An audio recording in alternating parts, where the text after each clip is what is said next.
E-commerce Module 3, Business Management. The best structure will not guarantee results or performance, but the wrong structure will guarantee a non-performance. Peter Drucker. E-commerce provides new tools to traditional business, and it is perfect complement to efficiently manage and inner workings of a company, adding value to the business.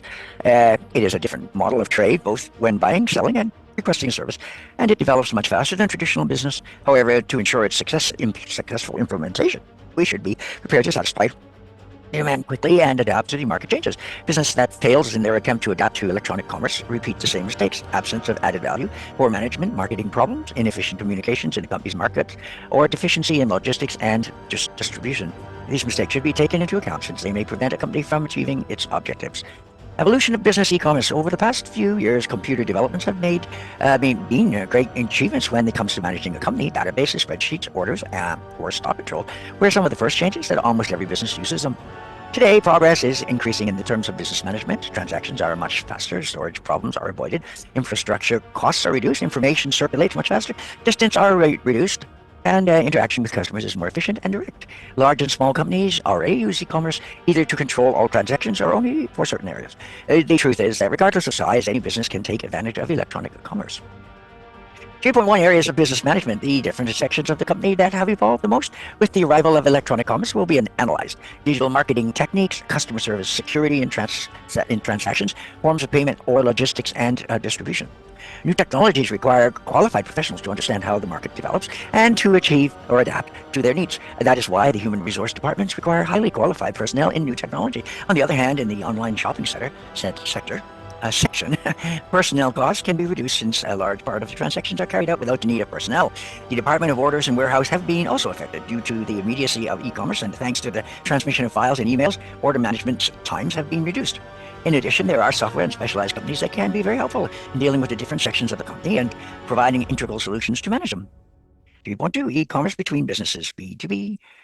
The development of new technologies has led to the exponential growth of e-commerce in recent years, and a growing number of national and international companies have adapted to electronic commerce. E-commerce offers a broad range of options, and different business models have been created for each type of e-commerce. One of the most important models of e-commerce is the interaction between business companies. Business to business, this model is comparable to that established by wholesale companies in conventional commerce, which is associated with the distribution and supply of the product. A great specialization is essential to building strong relationship between companies that take the first steps in the supply chain.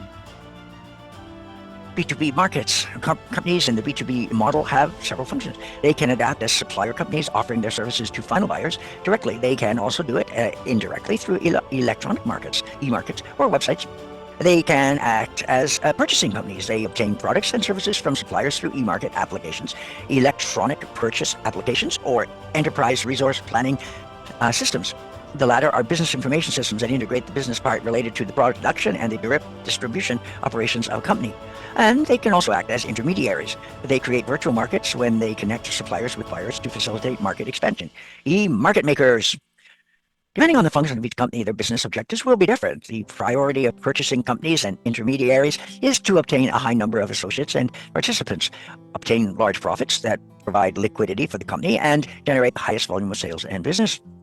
Supplier companies need integrated systems to maintain the volume of sales of their products through traditional and electronic commerce. In addition, they must enhance their differential factor to stay ahead of the competition in order to become more competitive. 3.3.2 stages of the purchasing process. So when conducting transfers, business to business, follow the similar procedure to traditional business companies. The order, first step is the issuing of an order to the company. For this, we must follow the electronic procedures that it uses, which can be by sending an email, completing form, or making a phone call. Payment. Once the order is processed, it is time to pay for the purchase. There are different ways to pay: card, online centers such as PayPal, or bank transfer, depending on the options offered by the company. Verification is necessary to confirm the payment with our bank. Preparation. Once the payment is confirmed, the company asks the warehouse to prepare the product for its shipment. Delivery. Finally, the company delivers the order using the logistical means available for distribution. 3.2.3 The current B2B market. Currently, most large companies are involved in e-commerce. These B2B transactions are valued at over 220,000 million euros.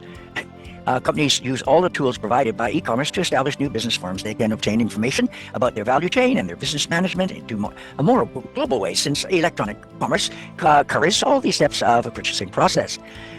This type of platform enables different companies to approach the internet regardless of their volume of sales, activity, or technological development, which facilitates the transition from traditional to electronic commerce.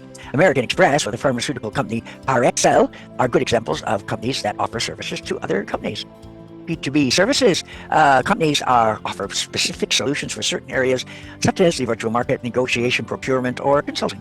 The latter is the field which covers a great percentage of the growing number of companies offering consultancy and advisory services to other companies. However, within the business-to-business model, there are other companies offering other types of service. Enterprise resource planning. Yes. Business information systems that integrate the business part relating to aspects such as production, purchasing, logistics, distribution, accounting, financial control, merchandising, or sales. Business intelligence, responsible for analyzing a company and making decisions based on their finances, marketing, sales, production, and distribution. Customer relations management, consider the union between database marketing and service marketing. It is responsible for providing technological solutions to the client to strengthen communications and improve relations.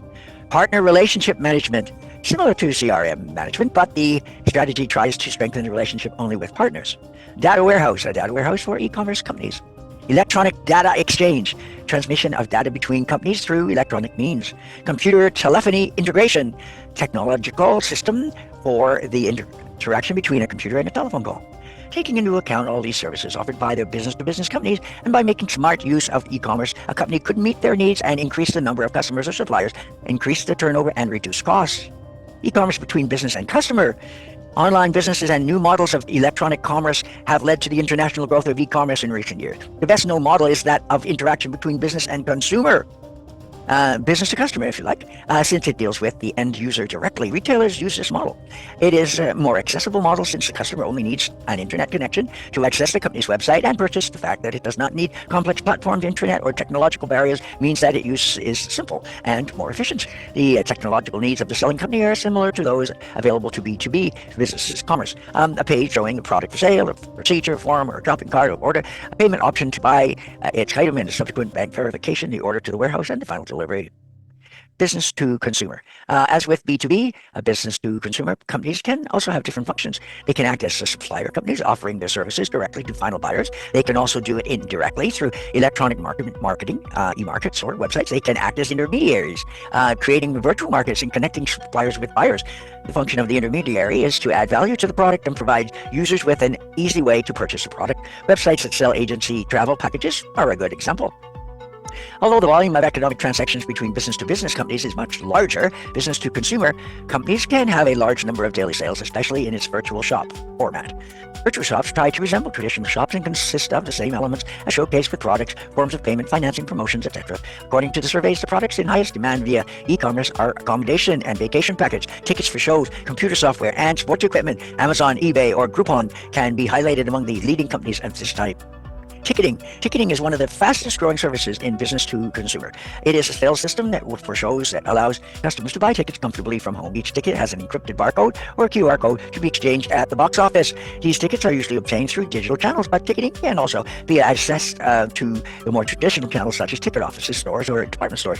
Although the main business of ticketing is to be seen as business to customer, this system can be considered as a business to customer or consumer, since a company that organizes events first hires another company, a company that sells a ticket, that deals with the consumers. That is, ticketing operator is an intermediary between the company and the consumer.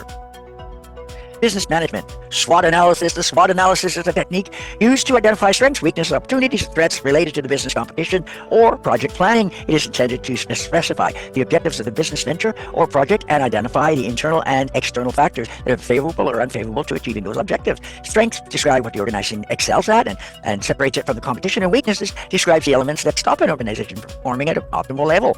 Opportunities are favorable external factors that an organization can use to give it a competitive edge, while threats are factors that can harm its organization. And here again is that very same chart we have seen a few times in this course. There we are. Advantages over the competition. There's helpful advantages outside elements. That would be called an opportunity. The harmful ones would be a disadvantage over the competition. And the threats are the disadvantages outside. It's about analyzing the internal and external factors to identify the elements that contribute towards the development of the company and the elements that are obstacles. Thus, the best strategy can be developed. Online shopping development. The process of creating an online shop is relatively easy. However, if we want to develop a successful and large business, many more means, logistics, and money will be necessary. For a large company, there is already a large area, physical shops, and a stable and a solvent business. Creating an online shop would not involve a significant effort and could achieve high returns for a short time. In a short time.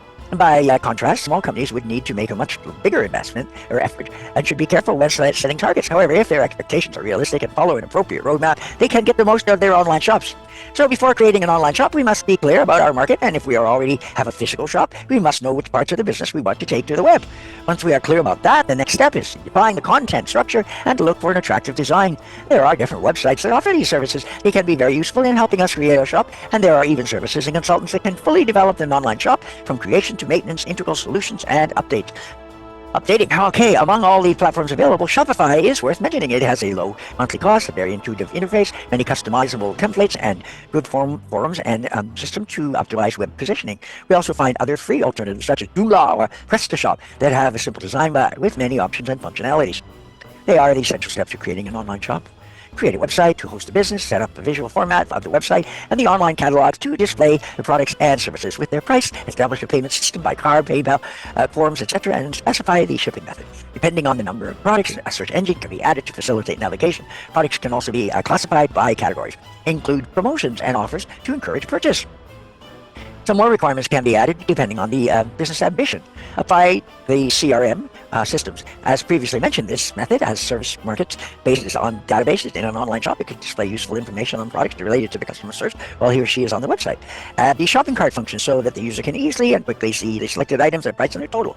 Create a payment gateway. The service transmits the information between the website and the bank quickly and safely.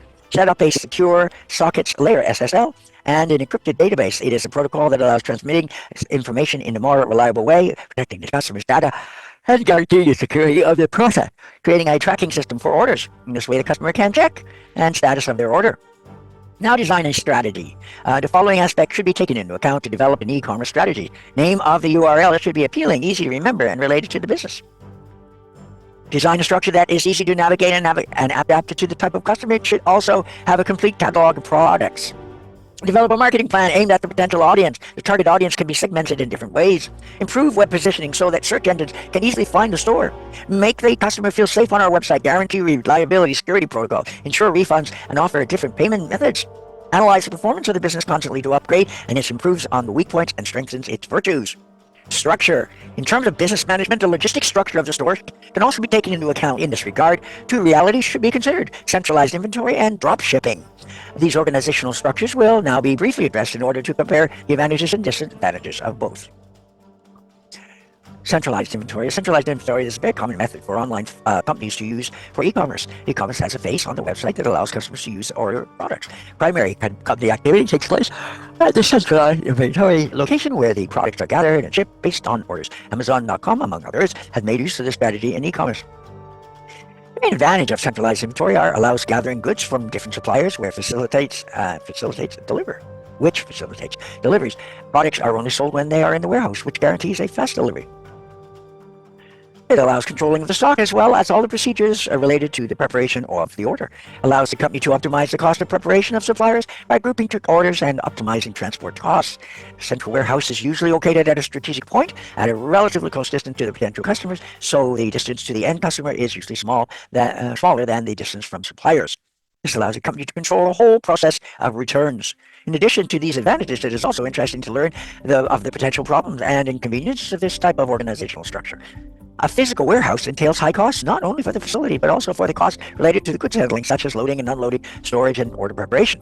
And then there's problems of stock obsolescence can arise due to the complexity of estimating the demand. Now we come to drop shipping. Drop shipping is a type of business model where a store does not keep the products it sells in stock. Instead, when the product is sold, the company purchases the item from a third party and has it shipped directly to the customer. As a result, the merchant never sees or handles the product. Wow! The biggest difference between dropshipping and standard retail model is that the selling merchant does not stock or owns inventory. Instead, the merchant purchases inventory as needed from a third party, usually a wholesaler or manufacturer, to fulfill the order. Now comes the main advantages of this store. No intermediary stock and fast delivery service. However, it has some problems. Several products from different companies cannot be sent in a single delivery. So if the customers purchase products from different suppliers, their order will be delivered in different shipments. Suppliers are usually prepared for large distribution orders, which means that the company must look for suppliers that accept small orders. The cost of transport is usually higher since it does not take advantage of economy of scale or the cost savings for collection at a single point. In addition, the distance from the supplier's warehouse to the end customer are often greater than the distance from central warehouses. The company cannot control the quality. Products are usually returned to the company, not to the supplier. This means that the e-commerce company must have a special facility for this, which adds costs to the supply chain. Now we come 3.4.5, the thermometer of success. When it comes to running an online business, each company has different objectives and methods. Sometimes it is difficult to know if the process is going well. However, these factors can work as a thermometer of the success of a company. Let's have a look at it. High turnover margin of the company, high percentage of regular customers, high consumption per client, low cost of attracting new customers, small number of unsatisfactory or incomplete orders, high level of customer satisfaction. All these indicators will give us an idea of the situation of the company and will help us follow up to measure success. However, we must be able to interpret the data since they can be misleading sometimes. The following case of an electronic store is a good example. Some customers check products and prices on the internet but purchase them on an offline store. The electronic commerce was a determining factor in the purchase process, even though the final transaction was made at a store.